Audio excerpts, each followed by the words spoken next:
Durant le tournage des saisons de Breaking Bad, Aaron Paul a toujours eu en tête cette image de Jesse qui tient Walter en joue et qui finit par tuer Walter White d'une balle. L'acteur a en effet longtemps souhaité que ce soit Jesse qui tue Walter White. Les choses se sont passées différemment et Aaron Paul a finalement trouvé beaucoup plus intéressant que Jesse laisse son ex-acolyte en vie. Mais l'interprète de Jesse a été hanté par cette image de Jesse qui tient Walter en joue, ce qui explique peut-être l'intensité de cette scène. Vous vous souvenez certainement de cet homme, un ami auquel Jesse rend visite durant la saison 2 de Breaking Bad. Viré de chez sa tante, Jesse cherche un pied-à-terre et se tourne vers un ancien ami. Lors de leur dialogue, on apprend que tous deux jouaient dans un groupe de musique qui s'appelait Throat Hammer, un groupe de rock dans lequel jouait également Badger. Si vous avez regardé les bonus des DVD ou des Blu-ray de Breaking Bad, ou si vous avez fait quelques recherches sur internet, vous connaissez certainement ce qu'on appelle les minisodes. Si vous ne connaissez pas, sachez que ces minisodes sont des vidéos très courtes qui servaient à promouvoir les saisons de Breaking Bad. Ces minisodes n'apportent en soi rien de particulier à la série, si ce n'est qu'ils enrichissent un petit peu le lore de Breaking Bad et qu'ils sont franchement marrants. Jesse et son groupe de musique, Hank et Mary qui font un petit jeu pour pimenter leur vie de couple, un minisode durant lequel on peut voir ce que fait Saul de son bâton de la justice lorsqu'il est seul à son bureau, les confessions de Mary, un dialogue entre Walter et Hank durant le mariage de ce dernier, un cambriolage durant lequel Walter et Badger font équipe, bref, il y a de quoi s'amuser. Lors de la diffusion de la saison 5 de Breaking Bad, certains fans ont commencé à être effrayés par les agissements de Walter. À cause de ses mauvaises décisions, son monde s'écroule et les conséquences sont désastreuses. La mort de Hank et Gomez, la captivité de Jesse, la mort d'Andrea, la dissolution de la famille White. Mais une chose qui a vraiment effrayé les fans est cette fameuse séquence durant laquelle Walter s'empare de Holly à la fin de l'épisode Ozymandias. Choqués par cette séquence, certains avaient peur de ce que pouvait faire Walter et beaucoup n'ont pas compris son geste. Il n'a jamais été question que Holly soit tuée ou maltraitée par Walter. Bryan Cranston a donc expliqué son geste. Il a expliqué pourquoi Walter s'empare de Holly avant de quitter sa maison. Il a déclaré, je cite, « Il la prend avec lui car c'est la seule personne qui ne l'a jamais rejeté ». Vince Gilligan avait déclaré lors d'une interview que le personnage de Breaking Bad le plus difficile à écrire fut Skyler. Pour Gilligan, la raison est simple, elle sait tout ou presque, et donc un simple coup de téléphone de sa part à Hank ou à la police et la série est terminée. L'équipe de scénaristes a donc passé du temps à imaginer pourquoi Skyler ne donne pas ce fameux coup de téléphone. Quand Gilligan a réellement eu l'envie de lancer une série centrée sur Saul Goodman, il en a touché quelques mots à Bob Odenkirk. L'acteur qui incarne Saul Goodman n'était pas très chaud au début. Pour lui, Saul n'est qu'un escroc et son personnage ne méritait pas une série centrée sur lui. Finalement, Gilligan lui a répondu que tout le monde connaît Saul, mais que personne ne connaît Jimmy McGill. L'angle pris par Gilligan a beaucoup plu à Bob Odenkirk, qui s'est laissé séduire, et vous connaissez la suite. Le rôle de Gail Botiker devait être attribué à Philip Seymour Hoffman, qui est un véritable fan de Breaking Bad. Vince Gilligan a appris que l'acteur était fan du show, et la prod a ainsi contacté Philip Seymour Hoffman, qui a refusé le rôle. Vince Gilligan n'a jamais connu la raison du refus de Philip Seymour Hoffman.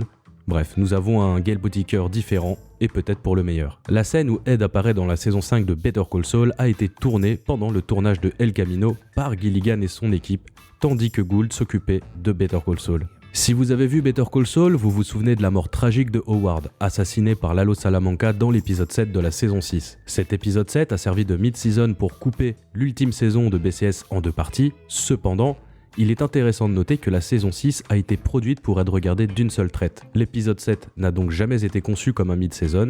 Plusieurs retards ont poussé les producteurs et AMC à séparer la saison 6 en deux parties, nous laissant avec un épisode 7 choquant. Saison 3, épisode 1 de Breaking Bad, lors du journal télévisé qui parle de la collision entre deux avions, une femme est interviewée par un média d'Albuquerque. Cette femme n'est autre que la femme de Bryan Cranston, Robin. La fille de Bryan y apparaît aussi, ainsi que la fille de Michael Slovis. La série n'a jamais été tournée au Mexique. Les plans censés se dérouler au Mexique ont en réalité été tournés à Albuquerque ou ses alentours. En post-production, ils ont donc ajouté ce filtre doré que l'on retrouve aussi dans d'autres films, pour faire comprendre aux spectateurs que la scène se déroule dans un autre pays. L'appartement dans lequel Walter emménage dans l'épisode 6 de la saison 3 de Breaking Bad lorsqu'il se sépare de Skyler est en fait l'appartement que louait Vince Gilligan pendant qu'il tournait Breaking Bad durant toutes ces années. Gilligan a ajouté qu'il a passé énormément de temps sur la table que l'on aperçoit dans certains plans pour écrire les épisodes, coucher des idées sur papier, etc. Vous pouvez apercevoir une décoration murale qui rappelle bien évidemment le logo de Breaking Bad. La scène durant laquelle les jumeaux Salamanca voyagent dans un camion avec d'autres Mexicains a été tournée en studio. La prod a fait amener des bottes de foin. La réplique de l'intérieur du camion était équipée de poignées qui permettaient de faire bouger la structure pour imiter les mouvements de balance du camion. La scène a donc été tournée sur 2 lieux différents, une partie en studio et l'autre partie dans le désert d'Albuquerque. La laverie de Gus Fring qui cache le laboratoire de Met est une vraie laverie d'Albuquerque et le personnel qui y travaille sont de vrais employés. Une fois que Gus enclenche le mécanisme qui permet de passer derrière les machines à laver, on peut voir Gus descendre un escalier, mais en réalité il n'y a pas d'escalier. Enfin, il y a bien un début d'escalier, mais il ne mène nulle part. Le laboratoire est construit en studio sur 2 étages, et les techniciens qui s'occupent des prises son ont fait en sorte que l'on ressente que le laboratoire soit un espace clos, ce qu'il n'est pas en réalité. L'avocate de Skyler, interprétée par Julie Dretzkin, est la femme de Sam Catlin, producteur et scénariste de Breaking Bad. Malgré son statut de femme d'un des producteurs et scénaristes, elle a tout de même passé le casting et elle a obtenu le rôle. Le bureau de l'avocate est d'ailleurs un vrai décor, dans le sens où ce n'est pas un plateau monté dans un studio, c'est le bureau de Michelle MacLaren, productrice de Breaking Bad, qui se trouve à AQ Studios. Sur le screen que vous apercevez à l'écran, on peut voir une fenêtre en arrière-plan. La verdure a été ajoutée par les décorateurs car la fenêtre donne sur le parking du studio. Le but était bien évidemment de camoufler ce détail. Dans l'épisode 5 de la saison 3 de Breaking Bad, Walter et Jesse se retrouvent dans le bureau de Saul Goodman. Vous remarquerez que Saul porte toujours le ruban bleu en hommage aux victimes de l'accident d'avion provoqué par le père de Jane. À ce moment de la série, plus personne ne porte ce ruban, à l'inverse de Saul qui décide de le garder pour amadouer les clients. Le souci du détail. Les jumeaux Salamanca, Marco et Leonel, ont été créés pour être différents de Tuco Salamanca. Quand Gilligan et son équipe ont inventé ces 2 personnages, ils se sont dit qu'ils devaient être différents de Tuco qui parlait beaucoup à cause de la meth. Ils ont donc imaginé 2 personnages qui inspirent la crainte mais qui restent silencieux afin de ne pas tomber dans la redite. La maison de l'attente de Jesse a créé quelques problèmes lors de la production des différentes saisons. Vous vous souvenez tous que Jesse est expulsé par ses parents et qu'il loue un appartement à Jane dans la saison 2 de Breaking Bad. En réalité, les scénaristes ont été obligés de faire déménager Jesse car le propriétaire qui louait la maison à la prod a revendu la maison. Le nouveau propriétaire a fait de longs travaux de rénovation, ce qui a empêché le tournage. Finalement, une fois les travaux terminés, le nouveau propriétaire a reloué la maison à la prod et Jesse a pu retourner dans l'ancienne maison de sa tante grâce à ce bon vieux Saul Goodman. Même une bouteille de whisky peut cacher une anecdote. Dans le premier épisode de la saison 5 de Breaking Bad, une fois que Walter a terminé de débarrasser sa cuisine des emballages des objets dont il avait besoin pour fabriquer sa bombe, il se sert un verre de whisky Dimple Pinch. Ce whisky a été choisi par Gilligan pour faire un clin d'œil au père de sa femme qui était un grand amateur de cette marque de whisky. Dans l'avant-dernier épisode de Breaking Bad, la scène du dialogue entre Walter et son fils Walter Jr. est composée de plans originaux, mais aussi de reshoot. La scène a dû être retournée car lors de son transport, une partie de la bobine a été endommagée. En effet, Breaking Bad a été shooté en 35 mm et une fois les images en boîte, il faut les faire développer à Los Angeles. Quand les bandes ont été retirées de l'avion, l'employé a fait tomber une bobine près de l'avion qui a roulé sur une partie de la bobine, détruisant une partie de la pellicule. Dans le premier épisode de la saison 1 de Breaking Bad, Walter porte une chemise verte qui réapparaîtra plus tard dans l'épisode Ozymandias de la saison 5 lors d'une séquence flashback. La scène du flashback n'est pas composée d'anciens plans coupés de l'épisode pilote, tout a été recréé pour l'occasion. Même la chemise. L'équipe n'a jamais retrouvé cette chemise et a dû en trouver une autre. L'épisode Ozymandias a été écrit par Moira Walley-Beckett, qui a d'ailleurs été ravie d'écrire une séquence flashback. En effet, écrire à nouveau une scène pour le Jesse idiot de la saison 1 lui a fait beaucoup de bien tant l'écriture de la saison 5 fut éprouvante sur le plan émotionnel. L'épisode Ozymandias a été nommé ainsi pour faire référence au poème éponyme Ozymandias de Percy Bysshe Shelley. Dans ce sonnet, le personnage de Ozymandias fait référence à Ramsès II. Entre autres, 2 thèmes ressortent, l'arrogance et la puissance, thèmes qui font parfaitement écho à Walter White. Durant la scène de la mort de Hank, Walter s'écroule sur le sol et au moment où sa tête touche le sol, Rian Johnson, réalisateur de l'épisode, a voulu que le sol se fissure et que du sable s'en échappe pour donner une dimension tragique sur le plan visuel à cet épisode déchirant de l'univers Breaking Bad. Rien de numérique ici, l'effet spécial a été fabriqué à l'aide d'une trappe qui se fissure au moment de l'impact de la tête de Bryan Cranston. Les 3 dernières phrases de ce sonnet disent, je cite, ouvrez les guillemets, « Auprès, rien ne demeure, autour des ruines de cette colossale épave, infinie et nue, les sables monotones et solitaires s'étendent au loin. » Dans le premier épisode de Better Call Saul, Jimmy défend 3 adolescents qui ont fait des choses vraiment très sales, le tout capturé en vidéo. Sur cette vidéo, on peut lire 13 octobre, qui est un clin d'œil de Gilligan à Chris Carter, né un 13 octobre. Toujours dans l'épisode 1 de Better Call Saul, lorsque Jimmy conduit et que sa voiture percute le skater, en réalité il n'y avait aucun cascadeur. personne n'a joué cette cascade. La séquence du skater qui se fait heurter a été tournée à part et sans véhicule et elle a été intégrée via des effets numériques. Lors de l'écriture de la saison 1 de Better Call Saul, l'équipe de scénaristes a apporté un soin particulier à cacher le nom de Tuco afin que rien ne fuite.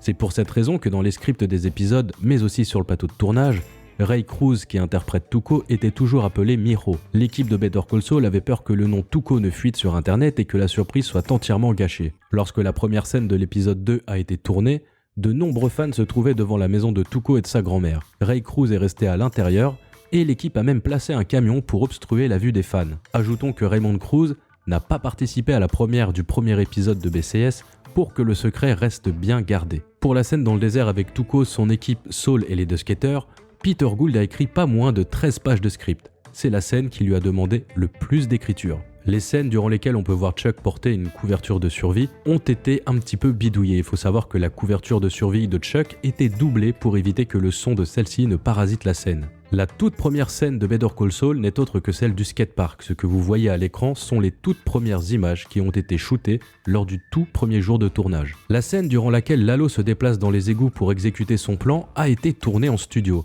Ce que vous voyez à l'écran est composé d'effets spéciaux intégrés sur fond bleu, mais aussi de décors en dur. À ce moment précis, on peut penser que nous sommes réellement dans les égouts d'Albuquerque, mais il n'en est rien. Ce tunnel est en réalité la cuve du camion citerne qui a servi à Nacho dans l'épisode 2 de la saison 6. Pour recréer les égouts, un membre de la production a suggéré de réutiliser la citerne pour donner l'illusion que Lalo passe dans un tunnel. Le moment où Lalo regarde par la bouche d'égout a été intégré numériquement, car il n'existe pas vraiment de grille d'égout comme celle-ci à Albuquerque. Celui qui s'occupe des effets spéciaux a donc intégré cette grille et Lalo numériquement. Dans Better Call Saul, les couleurs ont une signification différente. Vous vous souvenez tous de la théorie selon laquelle les couleurs signifiaient telle ou telle chose dans Breaking Bad.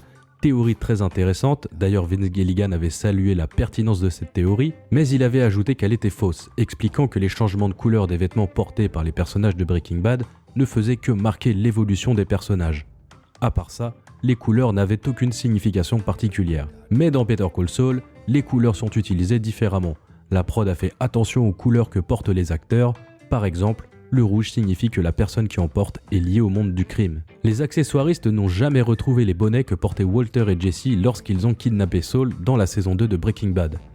Cagoules qui ont d'ailleurs servi pour le vol de la méthylamine. Pour la suite de cette scène, donc l'épisode 11 de la saison 6 de Better Call Saul, les bonnets ont été fabriqués, ils ont été recréés pour l'occasion. C'est d'ailleurs la même personne qui a fabriqué les bonnets de Breaking Bad et de Better Call Saul. Si vous faites attention, dans Better Call Saul, Gene est un homme abattu qui tente de retrouver son statut de Saul Goodman. Un élément qui prouve la mélancolie de Saul, c'est les programmes télé qu'il regarde. Il regarde absolument n'importe quoi, comme des émissions de sport sans aucun intérêt. Ce qui contraste complètement avec ce que Jimmy regardait quand il était avec Kim. Le couple regardait des classiques de cinéma, Gene, une fois qu'il est seul, regarde n'importe quoi tant il est abattu. De toutes les scènes dans lesquelles il y a de la neige, une seule comporte de la vraie neige dans Better Call Saul. C'est dans l'épisode 13 de la saison 6. Dans toutes les autres scènes, la neige est artificielle. Peter Gould explique même que lors du tournage du tout dernier épisode de Better Call Saul, une forte tempête de neige a frappé Albuquerque. Gould regardait toute cette neige en repensant ironiquement à toutes ces scènes réalisées avec de la neige artificielle. Better Call Saul dure 6 saisons, et pourtant, Vince Gilligan n'a jamais rencontré Peter Dizet durant toutes ces années de tournage. La raison principale est que Vince Gilligan était moins impliqué sur Better Call Saul qu'il ne l'était sur Breaking Bad. Il n'était même pas présent sur le tournage du dernier épisode de la saison 6, réalisé par Peter Gould. Le décor qui servait de maison à Chuck McGill a été entièrement détruit après le tournage de la saison 3. À chaque fin de saison, les producteurs demandent ce qu'il faut conserver ou pas. Peter Gould a dit qu'il pouvait détruire le décor de la maison de Chuck, sauf que la maison de Chuck apparaît finalement dans le dernier épisode de Better Call Saul. Une partie a donc été reconstruite à partir des plans d'origine et des photos. Ce sera tout pour cette vidéo anecdote, je vous remercie de l'avoir écouté, j'espère que vous avez appris des choses. Concernant les sources, si jamais vous vous posez des questions, il faut savoir que toutes ces anecdotes, je ne les sors pas de nulle part. Elles viennent pour la plupart du temps des bonus des DVD ou des Blu-ray de Breaking Bad et Better Call Saul, ou aussi de nombreuses interviews parce que j'ai lu à peu près tout ce qu'on pouvait lire sur le sujet. Voilà. C'est donc la fin de cette vidéo, je vous remercie d'être allé au bout. Si vous voulez soutenir la chaîne, écoutez, n'hésitez pas à me laisser un petit pouce vers le haut et un petit commentaire, c'est tout ce que je vous demande. Si vous n'êtes pas abonné, n'hésitez pas à vous abonner, d'autres vidéos sont prévues pour 2024. On va passer la seconde et on va essayer de faire de cette chaîne la chaîne française, référence de l'univers Breaking Bad. Je vous souhaite à toutes et à tous d'excellentes fêtes. On se dit à très bientôt. Ciao.